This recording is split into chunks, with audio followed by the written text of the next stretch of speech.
Bonjour tout le monde. Alors aujourd'hui, je voulais aborder avec vous euh, la psychopathie. Donc, on va parler des psychopathes. Euh, les psychopathes se caractérisent tout d'abord par une froideur émotionnelle, c'est-à-dire qu'en fait, rien ne les touche, rien ne les atteint. Ils sont vraiment,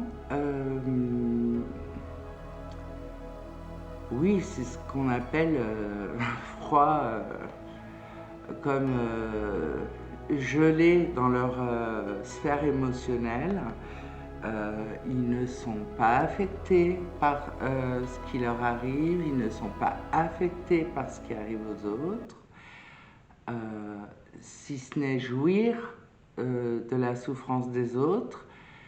Il se caractérise également par des troubles narcissiques, comme tous les états limites, comme tous les borderline. Le narcissisme, comme trouble de la personnalité, n'étant pas réservé aux pervers, mais à toute la sphère des états limites. Donc évidemment, les psychopathes sont très narcissiques. Ils ont également un manque total d'empathie.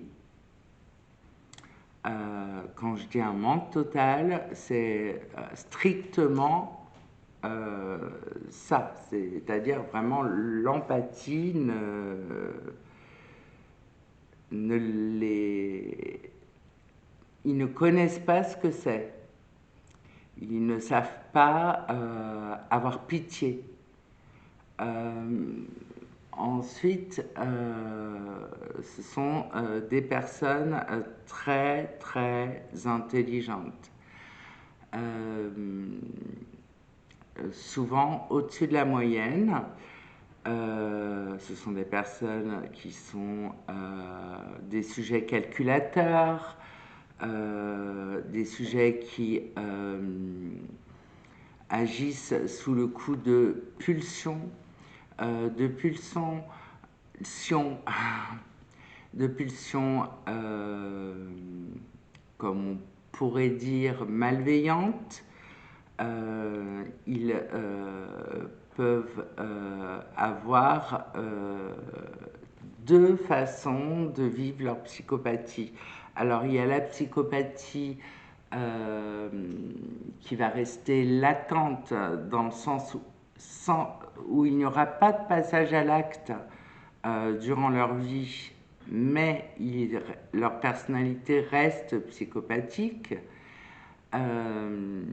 Et il y a, alors ceux que vous connaissez, les Dutroux et compagnie, les Fourniret, qui eux sont des psychopathes qui sont passés à l'acte. Alors ce sont souvent des passages à l'acte en série. Il faut savoir que l'opportunité fait la pulsion, mais il arrive parfois que la pulsion soit tellement forte qu'il repère la proie qu'ils vont faire souffrir. Alors, un psychopathe se définit aussi par le côté serial. Donc un serial violeur, peut-être un psychopathe, un serial killer, peut-être un psychopathe. Évidemment, les gens qui torturent ou tuent avec ou sans séquestration. Leur jouissance se place sur la sphère sadique exclusivement. Ce sont des gens qui vont, lorsqu'ils passent à l'acte, vont garder le souvenir exact et très très détaillé de chaque passage à l'acte. Elle s'appelait, je ne sais pas, Angeline. Elle avait tel âge, c'était à tel endroit. Tous ces souvenirs de l'acte, on peut même, quand ils sont attrapés par la police, les voir sourire au moment de la réminiscence du passage à l'acte. Ce sont des gens très violents, évidemment qui ne peuvent pas rester en société, dans le sens où ils sont dangereux pour la société, et en tout cas ceux qui passent à l'acte. Et ce sont des personnes qui ne sont jamais enfermées en hôpital psychiatrique, puisqu'en hôpital psychiatrique, on ne peut rien pour eux. Donc finalement, ils sont toujours jugés responsables et finissent en prison, pour ceux qu'on attrape. Ce qui est quand même, on va dire, la majorité des cas, on les attrape, mais il faut parfois beaucoup d'années, beaucoup de recherches, mais il reste des cold cases de tueurs en série qu'on n'a pas attrapés. Un tueur en série en psychiatrie est défini par au moins 3 passages à l'acte. Il arrive parfois qu'il soit arrêté avant, c'est-à-dire à 1 ou 2 passages à l'acte. Les criminels qui souffrent de ce trouble sont évidemment effrayants dans les histoires que nous connaissons en France, comme je les ai citées auparavant, mais aux États-Unis et au Canada, c'est vrai qu'on a l'impression qu'il y en a foison, et effectivement, il y en a foison. On peut se demander, du coup, ce qui peut créer ce genre de personnalité. Alors, nous sommes obligés de remonter dans leur enfance. Qu'est-ce qui fait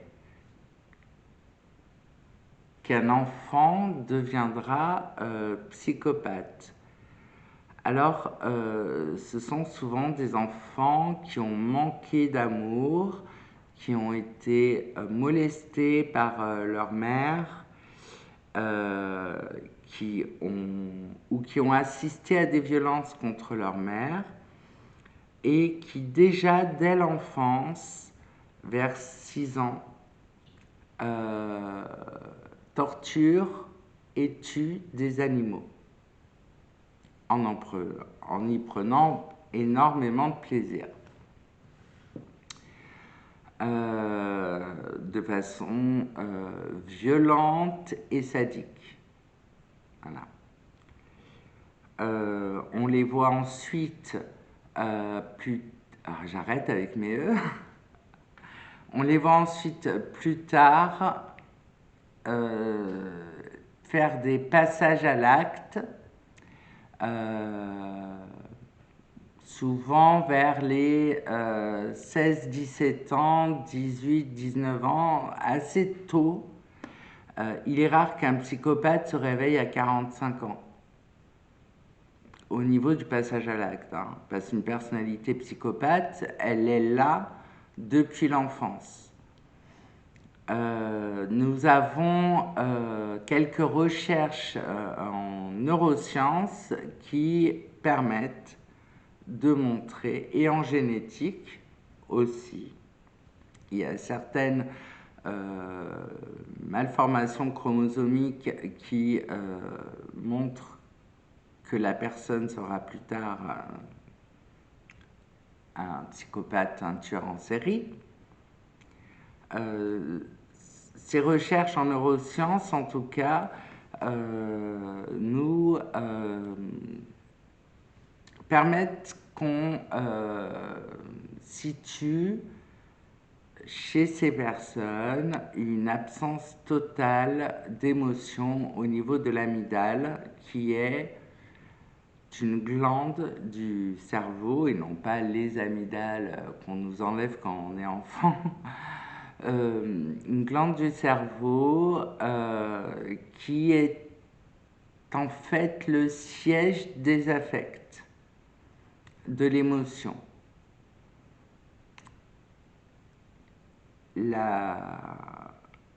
Comment dire, la malformation, parce qu'il ne s'agit pas de lésion mais de malformation, encourage les neurologues à continuer d'explorer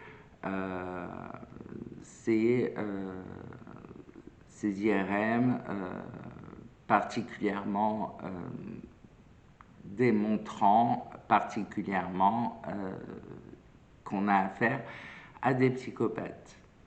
Ne vous inquiétez pas, si vous passez une IRM, vous n'allez pas être arrêté parce que vous avez une malformation au niveau de la glande amygdale.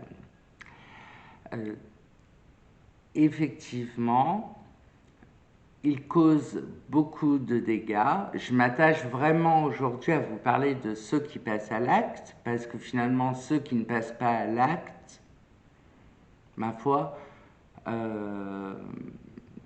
tant mieux. C'est vrai que ce sont des gens qui auront très peu d'amis, très peu d'entourage, qui n'arrivent pas à aimer. Ils n'aiment pas d'amour. Ils vont dire qu'ils aiment bien leurs parents.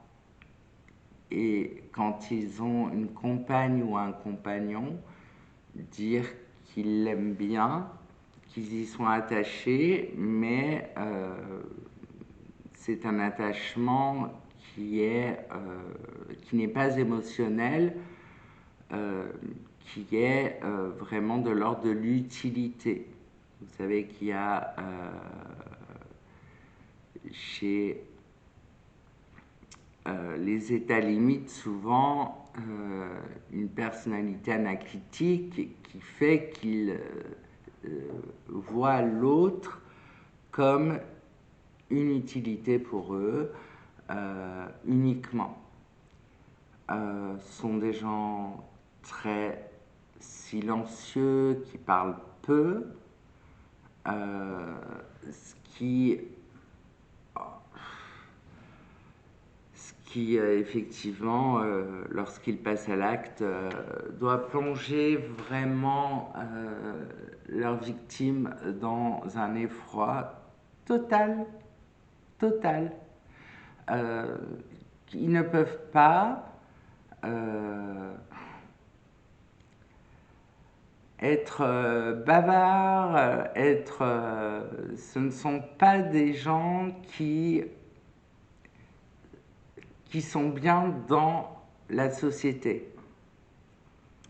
Ce ne sont pas des gens qui recherchent le bonheur.